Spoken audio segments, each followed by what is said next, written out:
احتجاجی مظاہرے کی کال دی۔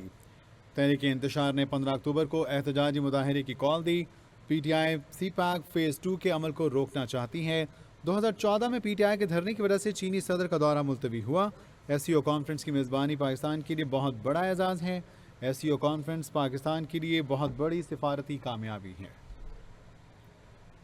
پیدا کر کے پاکستان کے کلیدی مفادات کو نقصان پہنچانے کے لیے استعمال کر رہا ہے۔ میں نہایت درد مندی کے ساتھ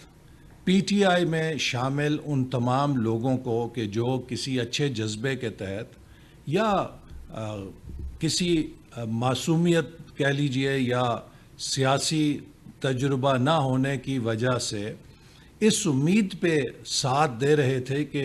شاید پی ٹی آئی کوئی تبدیلی یا پاکستان میں کسی ترقی کی علامت ہے، ان کے سامنے اب یہ حقیقت واضح ہو جانا چاہیے کہ 2014 میں بھی پی ٹی آئی نے چین کے صدر کا دھرنوں کے ذریعے دورہ مؤخر کرایا تھا اور مسلسل اس دوران کوشش کرتی رہی دھرنوں کے ذریعے، تشدد کے ذریعے، افراتفری کے ذریعے کہ سی پیک کا منصوبہ ڈیریل ہو سکے۔ اور 2018 میں جب وہ آر ٹی ایس سسٹم کے ذریعے اقتدار میں آئی تو اس کا پہلا نشانہ بھی سی پیک تھا۔ انہوں نے سی پیک منصوبوں کے خلاف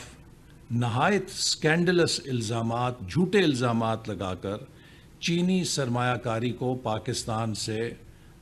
دوسرے ملکوں کی طرف منتقل ہونے پہ مجبور کیا۔ اور اب پھر جب ہم نے سی پیک فیز 2 کا عمل شروع کیا ہے اور وزیر اعظم شہباز شریف کے حالیہ چین کے دورے کے موقع پر چین پاکستان نے اس عزم کا اظہار کیا کہ وہ پہلے سے زیادہ فیز 1 سے زیادہ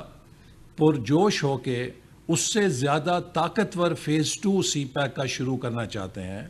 تو ہم نے دیکھا تحریک انصاف کی صفوں میں پھر کھلبلی مچ گئی اور وہ مسلسل اس کوشش میں ہے کہ پاکستان میں جو اقتصادی ریکوری کا عمل شروع ہوا ہے، جس کا ثبوت آج پوری دنیا دیکھ رہی ہے کہ پاکستان کے اقتصادی اشاریے بہتر ہو رہے ہیں، پاکستان کی معیشت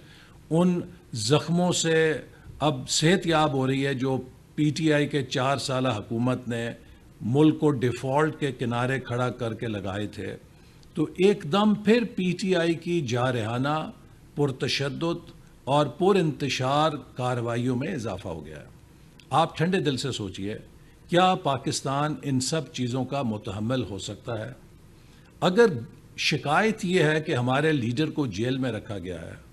تو ہم سب نے بھی اسی لیڈر کی جھوٹے مقدموں میں جیلیں بھگتی ہیں۔ اگر کسی شخص کو کسی مقدمے میں جیل کا سامنا کرنا پڑتا ہے تو اس کا ایک ہی راستہ ہے کہ وہ اپنی بے گناہی عدالتوں کے سامنے صاف طور پہ پیش کرے اور اپنی بے گناہی ثابت کر کے خود کو بری کرائے۔ میں نے خود پی ٹی آئی کا وہ تشدد بھرا دور دیکھا، وہ جھوٹ بھرا دور دیکھا اور وہ تمام سختیاں جھیلیں مجھ سمیت مسلم لیگ نون کے اوپر سے لے کے نیچے تک اکابرین نے وہ تمام جیلیں بھگتیں۔ نواز شریف صاحب نے جیل بھگتی لیکن ہم نے کبھی پاکستان کی ریاست سے لڑائی نہیں لڑی۔ شہباز شریف صاحب نے جیل بھگتی، ہم نے کبھی پاکستان کی ریاست سے لڑائی نہیں لڑی۔ محترمہ بے نظیر بھٹو صاحبہ کو شہید کیا گیا، ذوالفقار علی بھٹو صاحب کو پھانسی دی گئی، پیپلز پارٹی نے کبھی ریاست سے لڑائی نہیں لڑی۔ کیا کوئی شخص پاکستان کی ریاست سے بڑا ہو سکتا ہے کہ وہ شخص جو دوسروں سے کہے کہ آپ رسیدیں پیش کریں، اگر اسے کہا جائے کہ 190 ملین پاؤنڈ کی وہ ٹرانزیکشن جو پاکستان کے خزانے میں آنی چاہیے تھی، آپ نے کسی ایک اپنے دوست کو فائدہ پہنچانے کے لیے اس کے جرمانے کے اکاؤنٹ میں سپریم کورٹ میں اسے منتقل کر دیا تاکہ اس کا فائدہ وہ اٹھا سکے، اور اس کے عوض آپ نے اس سے فائدے حاصل کیے، تو اگر آپ سے کہا جاتا ہے کہ اس الزام میں اپنی بے گناہی ثابت کریں تو اپنی بے گناہی ثابت کریں، ملک اور ریاست کے ساتھ دشمنی نہ کریں۔ اگر آپ سے یہ کہا جاتا ہے کہ آپ نے کروڑوں روپے کے جو تحائف لیے ان کو نہایت کوڑیوں کے بھاؤ کی قیمت لگوا کے مارکیٹ میں فروخت کر کے اپنی جیبوں میں پیسے ڈال لیے اور اس کی رسیدیں پیش کریں، اور آپ بوگس رسیدیں پیش کرتے ہیں، جبکہ آپ ساری دنیا کی کردار کشی کرتے تھے کہ رسیدیں پیش کرو، رسید